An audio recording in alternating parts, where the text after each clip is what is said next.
everybody and welcome back to my channel. So second video of the year and another sit down video. I'm so sorry. I just thought I'd get all the nitty gritty out the way before we start full on going for our reading goals. I have a little haul. I probably should have done this video first, but I wanted to do the other video first, which you will probably see before this, which is the beginning of the year book tag. If you haven't seen that video, please go ahead and check it out. Also, please like and subscribe this video if you like it, and yeah, help me reach 500 subscribers this year. It will really help me out. Today, as you've seen in the title, is going to be a book haul as well as a bit of a book unhaul. I thought we just put them together so it's less talking. Without further ado, let's get into it.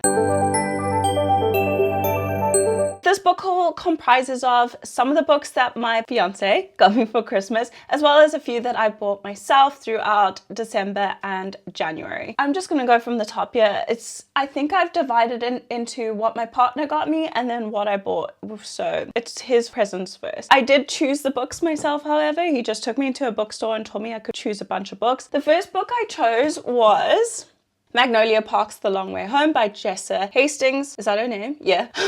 It felt wrong in my mouth there. I didn't love Daisy Hates, but that's one of the books I think I want to reread this year because I don't think I gave it a fair chance. I think I wasn't in the mood for it, and also I think I wasn't in the right mindset. I really want to reread that, but I know I loved Magnolia and BJ's Story, which was book 1. I gave it a 4.5 stars, so I want to continue on the series, so I got this. She's kind of thick. It's over 500 pages. Oh my goodness. 587 pages. It's a big one. But I got the new covers because the indie published ones do not, or the original, I don't know what it is, but there's different covers. I got the new covers because that's all that was available at my bookstore. So unfortunately the books aren't going to match up. I really hope I'm going to love this. I don't even know exactly what it's about, and I don't want to say anything that's going to be a spoiler anyway, but I think I'm going to like it. I really do think so. The toxicity of their relationship and just their whole friendship circle, I eat up every single time. The next book I chose was Foxglove by Adeline Grace. I haven't read Belladonna yet, but I know I'm gonna love the series. I just have a feeling about it because all the girls that I watch, well, most of them, majority of them, absolutely love this, and it's all people who have basically the same taste as me, so I'm very excited for the series. I wanted to get the third book, Wisteria, as well, but because it's just been published, it's still the tall version, so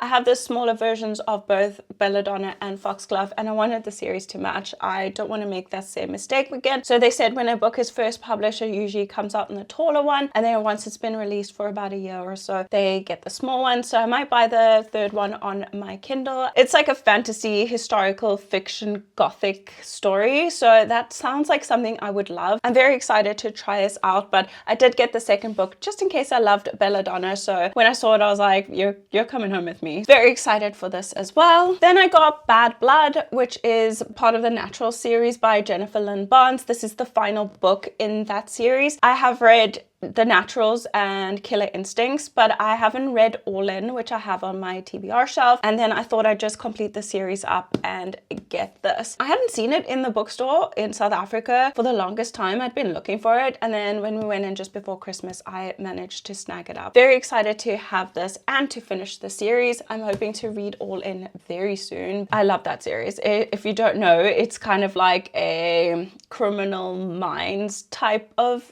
book, but with young teenagers. They're all recruited into the FBI to help with cold cases because they all have enhanced skills of like strategies, profiling, lie detecting. So each of the 14s have a like ability, and each book kind of follows the 14s, but our main female character Cassie is still like the main prevalent person in all the books, but it's lovely. I eat it up. If you love true crime, you'll absolutely love this. It is fictional, but it just gives you that same feeling of like watching a true crime podcast, no, that's listening, like YouTube video or something, but it just gave me that same feeling of like anxiety and wanting to know what happens. So very good. I would 100% recommend it. It is YA, but that doesn't deter me ever. Next, I got Crown of Midnight by Sarah J. Maas. This is technically the second book in the Throne of Glass series, but could be the third if you put Assassin's Blade first. So I personally plan to read Assassin's Blade first, and then Throne of Glass, and then Crown of Midnight. I know they did have a big box set, but I don't know if I'm gonna love it. I'm not entirely sure because I'm so obsessed with ACOTAR. So I'm not entirely sure if I'm gonna love it. So I didn't want to buy the whole box set and then waste. I'm very excited to start the series. I'm hopefully going to start it this year. I did read, what is it called? A Court of Frost and Starlight by Sarah J Maas, and is the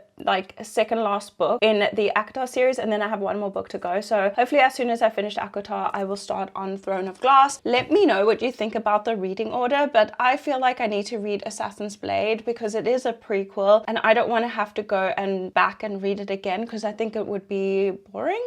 Next, this is again part of a series. I got Legendary and Finale. I have Caraval already. I added these to my to be read, but I hadn't purchased them yet. So there are different covers than my Caraval, which is fine, but I really want to read the series. I made the mistake of reading Once Upon a Broken Heart first. As you can see, they are right there. I thought I'd just give it a go. I don't know. I don't know if I will love it. Some people love it. Some people hate it. Some people found it boring. A lot of people did say it's better to read Once Upon a Broken Heart first because this can be boring after that. Not all the same characters are in Once Upon a Broken Heart than in this. They're mentioned, but I can tell you I don't remember. I don't remember. It is like a fantasy young adult series about a caraval, I guess. I don't know anything further than that, but I do know everybody has, or most people have magic in the society. So yeah, very excited for these, and I'm happy that I completed the series at least. Then we move in to the books that I purchased myself. I have a problem. We all know this. We all know that I have a problem. I cannot walk into a bookshop and not purchase anything. And secondly, I can't help myself. I really cannot help myself. When I go to the mall and there's a bookshop present, I have to go in. I have to go in. I can't help it. I have a problem. I know I do. I mean, it's for a good cause. It's reading. Reading is good for you. So I'm gonna take it just as at face value, shall I say that. The first book I purchased was Kingdom of the Wicked by Kerry Maniscalco. And I heard about this book from Sarah Caroli, I want to say, and she absolutely ate this up. I'm very excited to start this. I did only buy the first book just in case I don't like it and don't want to continue on the series. I just want to taste test it, but I'm very excited because I am so fully enthralled by fantasy right now. I love fantasy at the moment. So I'm just going to feed it. As you can see, a lot of it is fantasy and then a mystery and a toxic romance. Very excited for this. I have no idea what it's about. Absolutely none. Not a clue. Next, I bought these last three books on a sale. The first one I got, sometimes I wonder, sometimes I really do wonder how my mind works. I grabbed this book. It was only 79 rand. So I'm like, great, a young adult fantasy. I love young adult fantasies. I really do. And I read the back. I looked inside to see his other releases, and it's the second book in the series.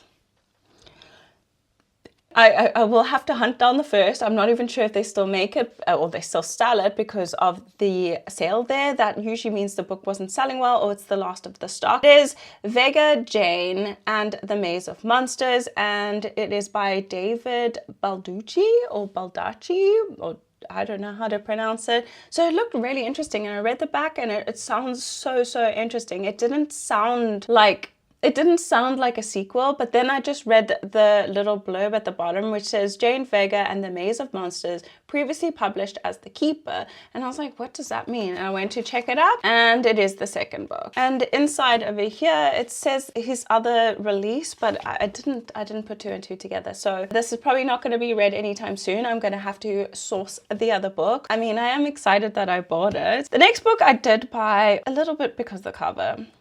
Just a little bit. This is called The Cloisters by Katie Hayes. Look how beautiful that cover is. And if I'm not mistaken, it's also, I don't know if it's fully fantasy, but it's about tarot cards and it's in a Gothic museum setting. So that sounded very interesting for me. And it says sultry and sinister, teams with sexual tension, the secrets of divination and scholarly obsessiveness. Jaw-dropping. That all just like spoke to me, and I was like, I have to have this. I have to have it. It was only 139 rand, which is really affordable for us. And then I've been watching a lot of like yearly roundups and end of book year tags and people's 24 books of 2024, and a lot of people mentioned this book and I saw it on the sales rack, so I thought I'll try it for myself. And that's Listen for the Lie by Amy Tintera. So we have a different cover. In the US, they have a red, well, the writing's white, I think, and then it's red with like pattern in the back, and it's supposed to be like about a murder podcast, but she kind of thinks that she's a murderer, and inside it's like transcribed like a podcast, kind of like Good Girl's Guide to Murder. So really, really excited for this. I've heard such good things about it. I haven't seen anybody who disliked it, so I'm very, very excited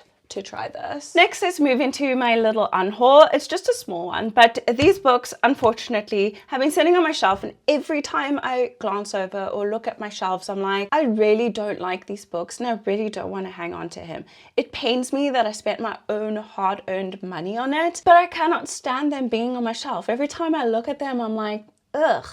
Why do I still have them? I don't mean to be rude, but anyway, I really don't, but on my bookshelf, I just don't want books that I really didn't like. There is Ninth House and Invocations that I want to reread because I feel like now that I have more of an understanding of the author's writing, maybe I'll enjoy it a bit more, and if I don't enjoy the reread, I will definitely get rid of it. Most of these books are not highly rated, but also not badly rated, but I just looking at them, I will never reread them again. I don't have any interest, I don't have any inkling, and I'm going to donate these to my local library. So I'm going to donate this to people who cannot afford to buy books and let someone else enjoy these. I know I paid a lot of money for this. It's probably like over 1,000 rand of books, but I mean, I really don't want it on my shelf. Starting off with Ruth Ware, The It Girl. I did like this book enough. I gave it a 3-star, but it was boring and it was way too long. The story started off really interesting and I really liked the direction that it went into. The twist was really taboo. Like, I was like, come on, like that.